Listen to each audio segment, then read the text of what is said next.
What's up, every pony? The Raucous Narrator here, and today I'm going to be reading He Was Watching by Me-My-7. A thousand cries struggle in silence as the wind takes the breath away. A lake of ruby red covers gray stone as a spark there did lay. Our eyes had bore, our ears had heard, yet our mouths did not speak, for the wind had stolen our strength and fire, leaving us frail and weak. The sound of metal against stone crashed in a symphony of cracks reverberating through the air. My horn glows a soft pink as I poise the pickaxe above the rocks. In one fell swoop, the point pierces the rocks, and cracks begin to form. I brace myself for another blow, and the large black crystal crumbles into smaller pieces. I let out a huff and set my axe down for just a moment. Beads of sweat covering my forehead.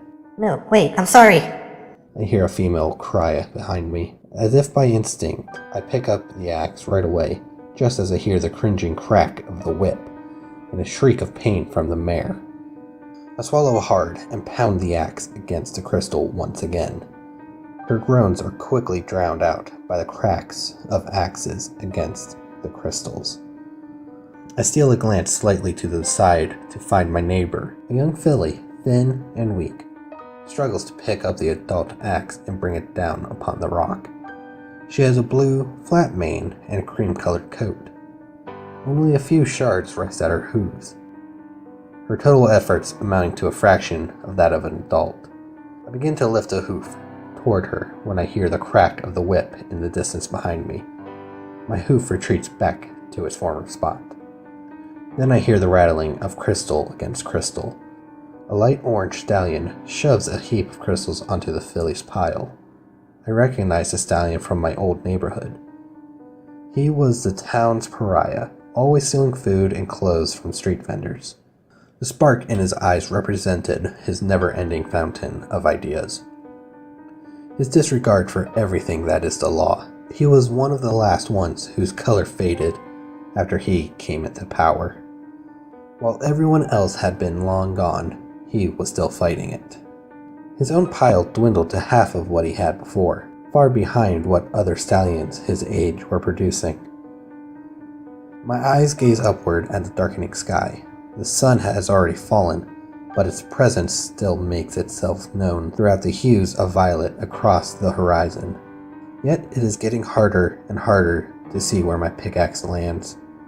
Suddenly the whistle shrieks, and I let my axe come down with a clang.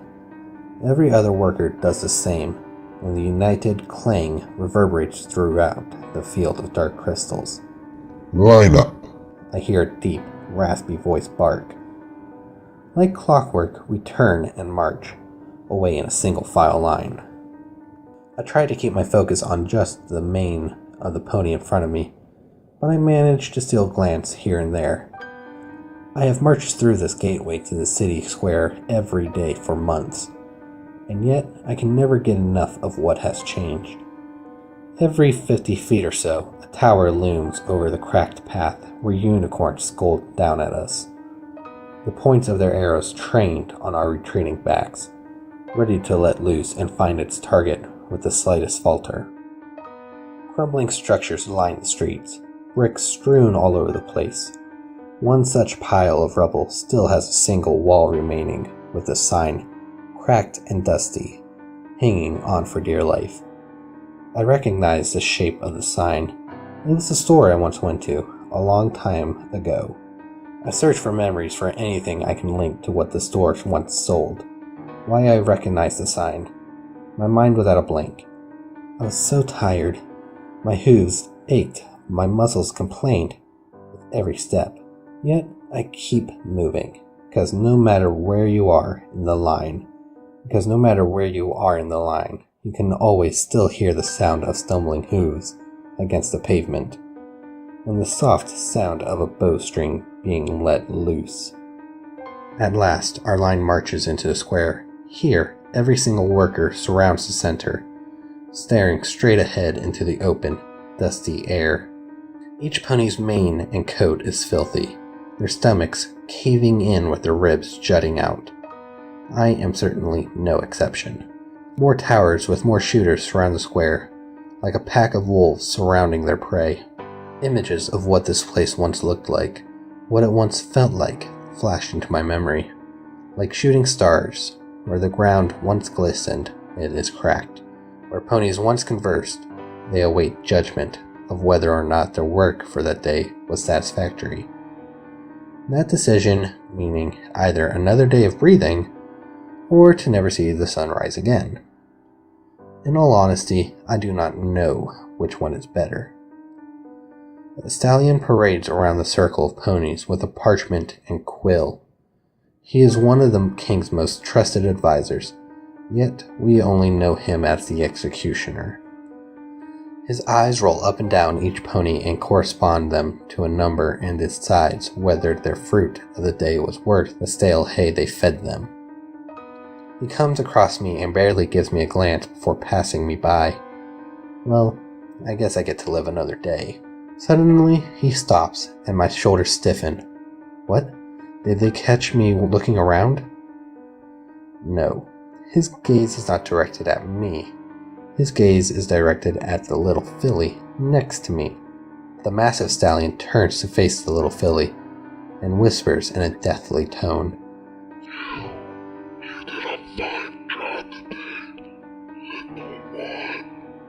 I hold my breath. I can practically feel the child shaking beside me. I think a pony of your talents would be better suited transporting waste to the east field. I feel a lump in my throat as soon as he hisses the word waste. We all know what waste means. We see the waste piled in wheelbarrows every day, carried by the strongest of ponies. Waste with the limbs and manes, and each with a pair of lifeless, empty eyes. A shiver goes down my spine. No, not the filly. Not for something like that. Sir, let me go instead. The strong voice shouts throughout the square like a sunbeam in the night. Even the wind seems to hold its icy breath. What? The stallion hisses. He eyes the strong, fiery young pony like he is sizing him up for slaughter. Please, sir, let me take on the job instead. The older stallion looms over the younger one, a toothy grin creeping up his face. Why would I do that? I do not dare look in the general direction of the conflict. Because it is too cruel to force a child to do something like that. Do you have no heart? I steal a glance, and the fire in the pony's eyes burns like it did not so long ago. In that stare, I can almost see the whole kingdom as it once was, warm, alive, like a fire. The tall one glares and makes a motion with his head. 2 guards flank the pony. Before he has time to react, they grab hold of his forelegs and drag him to the center of the circle. The young stallion fights. His bottom legs thrash against the pavement, and his grunts in the stubble make it all the more painful to watch. The 2 guards throw him to the ground, directly in front of the pedestal that once held a beacon of our city. The tall stallion trots up behind him and takes a large, decorated battle axe from a nearby guard with his magic. The young pony struggles to get back up and coughs out his voice. Listen, every pony, do you want this to go on forever? You can't just let this insanity persist. You have to fight back. The sound of metal against stone crashes in a symphony of cracks, reverberating through the air. I do not blink. I do not speak. All I can do is look away at the castle before the bloodshed. I catch a moving shadow in the window of the castle, but the glow of green was unmistakable. He was watching. 1,000 cries struggle in silence as the wind takes the breath away. A lake of ruby red covers the gray stone as the spark there did lay.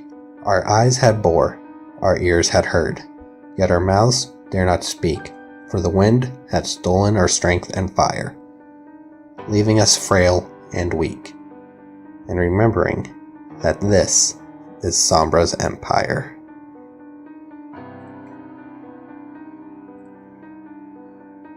Well, that was He Was Watching by Mimi, one of those two.